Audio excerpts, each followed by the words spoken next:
Halo, ketemu lagi sama Ibu. Kita terusin ya ceritanya ya. Nah, tadi kan Malin Kundangnya udah pergi merantau, naik kapal kan. Oke, sekarang Ibu mau lanjutkan ceritanya ya. Manderubaya always went to the beach every morning and evening. She looked at the sea. Her heart was beating when there were large waves.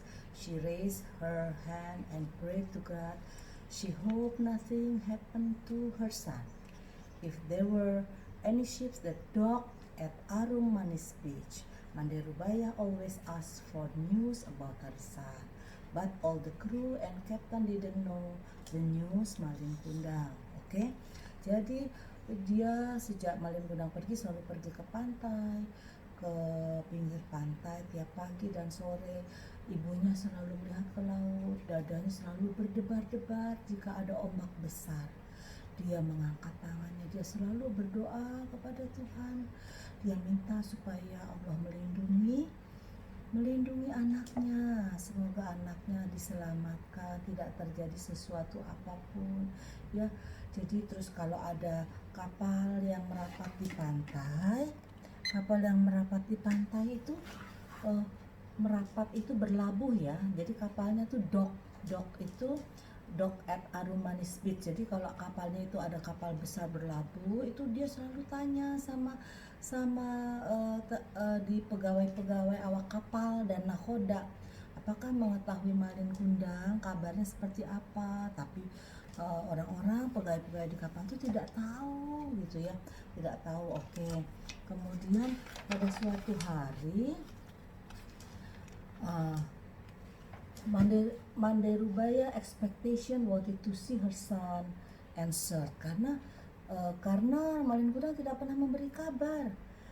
Nah, pada suatu hari there was a great and magnificent ship dock at Arum Manis Beach. Oh, jadi ada kapal yang besar tuh dock atau merapat berlabuh ya. Kalau merapat itu artinya berlabuh. Dia minggir ke pelabuhan. Nah, Manderubaya and the villagers gathered to welcome the arrival of the ship. They thought the ship owner was a wealthy nobleman. Oh, dia pikir nih, wah satu hari ini ada kapal yang merapat, kapal besar nih, pasti nih yang punya kapal ini seorang yang kaya raya gitu kan.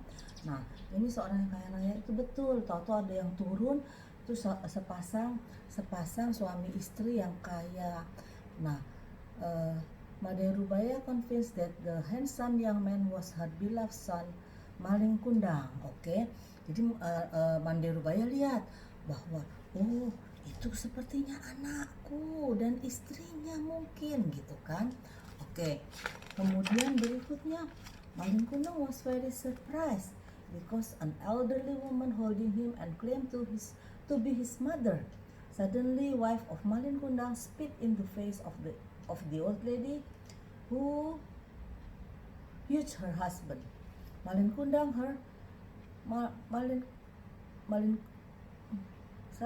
wife of Malin Kundang spit in the face of the old lady who hugged her husband Malin Kundang until he died into the sand because of shame with his wife. Manderubaya tried to hug the legs of Malin Kundang, but shame to his wife had been attacked by himself. He was so brave to kick the old woman with his leg, and the old woman was knocked unconscious. Waduh, waktu didatengin nih sama ibunya mau memeluk Malin Kundang, tapi didorong sama dia. Bahkan dia tidak mengakui ibunya didorong sama istrinya sampai jatuh. Ibunya menangis gitu. Kok tega Malin Kundang itu menendang ibunya gitu. Nah, karena Malin Kundang malu bahwa ibunya itu pakai baju nggak bagus gitu ya, pakai baju jelek, terus memeluk kaki Malin Kundang. Oke. Nah, kemudian berikutnya adalah apa yang terjadi. Nah, waktu ibunya jatuh, ibunya melihat ke sekelilingnya. She saw the ship was already sailing back. She was so resentful for the action of her son. Waduh, dia pas ibunya bangun, kapalnya sudah jalan lagi. Malin Kundang sudah pergi lagi. Jadi dia berdoa kepada Allah, ya Allah, if he was not my son, I'm sorry his action earlier. But if he is my son, Malin Kundang, I beg your justice. Ya Allah, aku mohon kepadamu ya Allah, jika itu bukan anakku Malin Kundang, maka mohon dimaafkan perbuatannya tadi. Tapi jika dia memang anakku Malin Kundang, aku mohon keadilanmu ya Tuhan. Gitu ibunya sedih sekali, dia berdoa di pinggir laut. Gak lama kemudian ya Allah mendengar. Tuhan mendengar doanya karena Malin Kundang sudah menyakiti hati ibunya. Oke, suddenly natural weather change. Nah, tiba-tiba itu di tengah laut cuacanya berubah.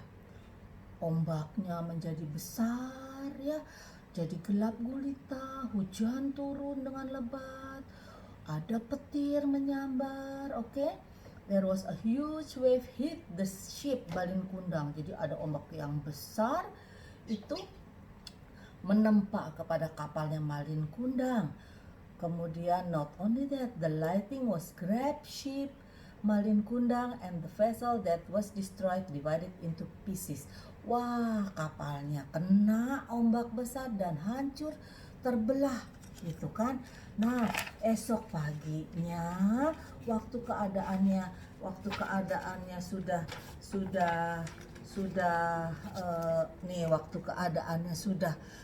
baik ya. Waktu keadaannya sudah baik, ibu itu datang ke mana, ke pinggir pantai, dan dia lihat di situ. The next day the weather looked bright, sun shining down, birds chirping happily welcome a beautiful morning. Terus she storms occurred overnight nor has subsided. Nah, tahu-tahu di dekat situ, that ship of Malin Kundang, not far from that place, there was a stone-shaped human body kneeling. The local community believes that the rock surrounding it was the body of Malin Kundang, a rebellious son who was cursed by his mother. Nah, ternyata di dekat situ tuh lihat ya, ada patung seperti orang bersujud. Nah, orang-orang di desa itu percaya itu adalah patung Malin Kundang yang sudah berdosa karena menyakiti hati ibunya ya. Oke, anak-anak ya, jaga perasaan ibunya, jangan suka galak sama ibunya, jangan suka membantah, harus rajin membantu ibunya. Oke, terima kasih. Nanti ibu ketemu lagi ya, datang lagi. Assalamualaikum warahmatullahi wabarakatuh.